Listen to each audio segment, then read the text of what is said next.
Welcome back. We are in Trinidad and Tobago and we are speaking with the president of the Trinidad and Tobago Chamber of Industry and Commerce. Now, Mr. Hinds, let's talk a little bit more about the foreign exchange challenges. Would you say that it's a crisis as yet? Oh, it's been a crisis for a while.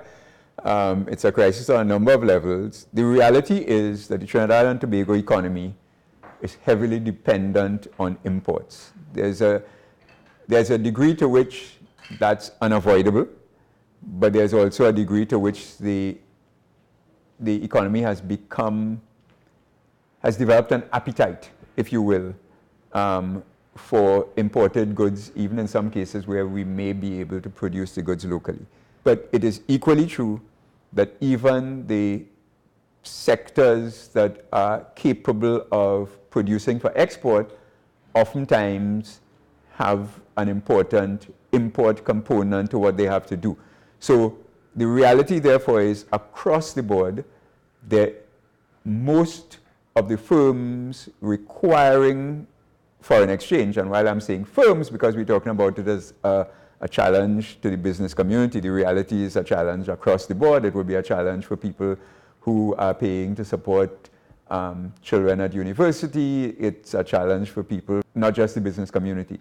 And the reality is for many, if not most of the businesses, they are not able to get the foreign exchange that is required to continue their business in a seamless way. So it proves to be very disruptive and it makes planning difficult.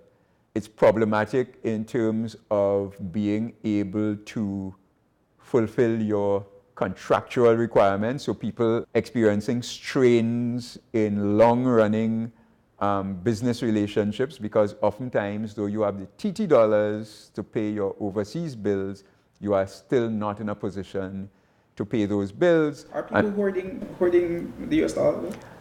I'll tell you how I describe that, and what I'm going to say. I'm not sure the extent to which what I'm going to say is relevant to many of your viewers throughout the region, but I'll tell you what it is in Trinidad and Tobago. In Trinidad and Tobago, most households have water storage devices, whether it's just a barrel filled with water or it's a number of tanks that are filled with water. They do. And why do they do that?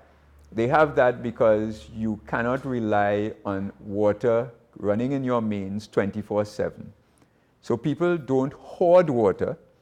People store water so that that water is available when it is needed. So when you go into the bath, because you have a storage tank, you are not worrying about whether there's water in the main. You expect that there's water in the tank. I start with that by saying that if someone earned foreign exchange, whereas 4 years ago they may have sold that foreign exchange into the banking system, they will not. They will not sell the foreign exchange into the banking system to come next month to stand in a line to get money. So that's why I think hoarding creates a particular image, but what I am saying is that the nature of the supply and demand is going to force people to have a behavior that what it has predictably done is reduce the foreign dollars that a business that may have earned selling those dollars into the banking system. The other thing that it has done, it has created a black market. So two things must happen. Either the inflows must increase, and that one is a lot more difficult to do in terms of immediacy, and or the outflows must decrease. I think the expectation is going to be that the outflows are going to decrease as things become more difficult because spending power is going to be diminished. But the price, however, is an important component of that balancing act. How much more do you think the dollar will slip? I think it is far more important not so much to define the price, because that also conveys the impression that there is something called the correct price.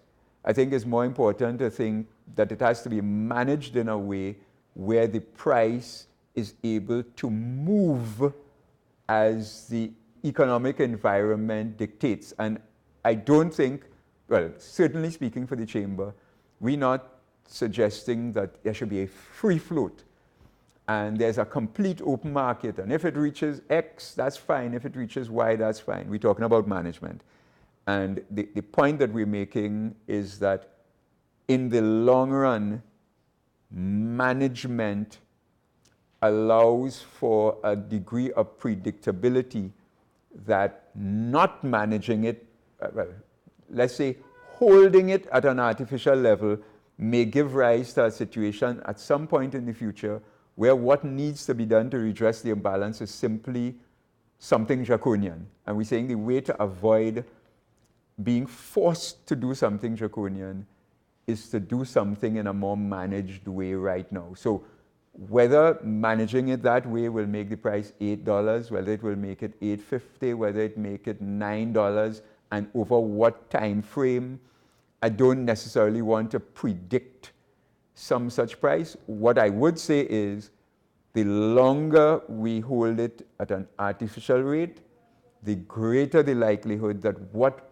the appropriate rate becomes is higher. How much confidence does the chamber have in the Dr. Keith Rowley's administration, management of the economy? At the time of the budget, we were asked to grade the government, and I would use some of the things that I said in talking about the grading. So we spoke about a number of things.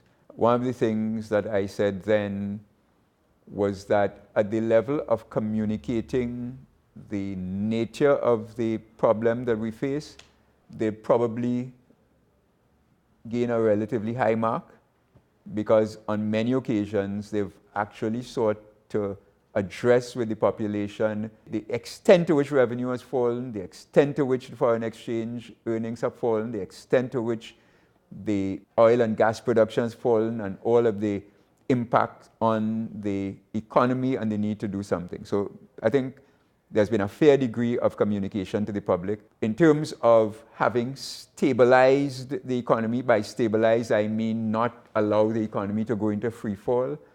I would say reasonably good marks there. I think the areas that we have concerns about a number of areas.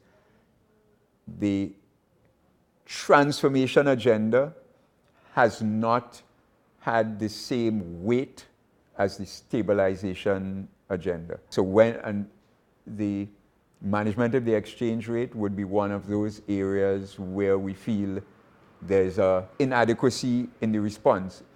And interestingly enough, I started by prefacing my response by talking about something that I had said a few months ago when we were being asked to grade the government.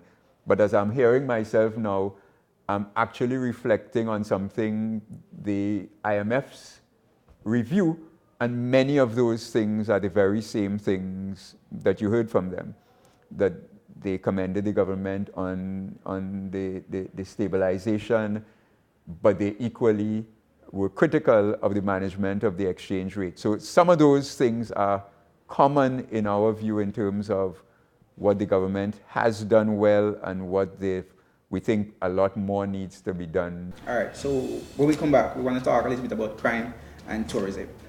We're taking a break here on this special interview. We are in Trinidad and Tobago, and we are speaking with the president of the Trinidad and Tobago Chamber of Industry and Commerce. We'll be back in a bit.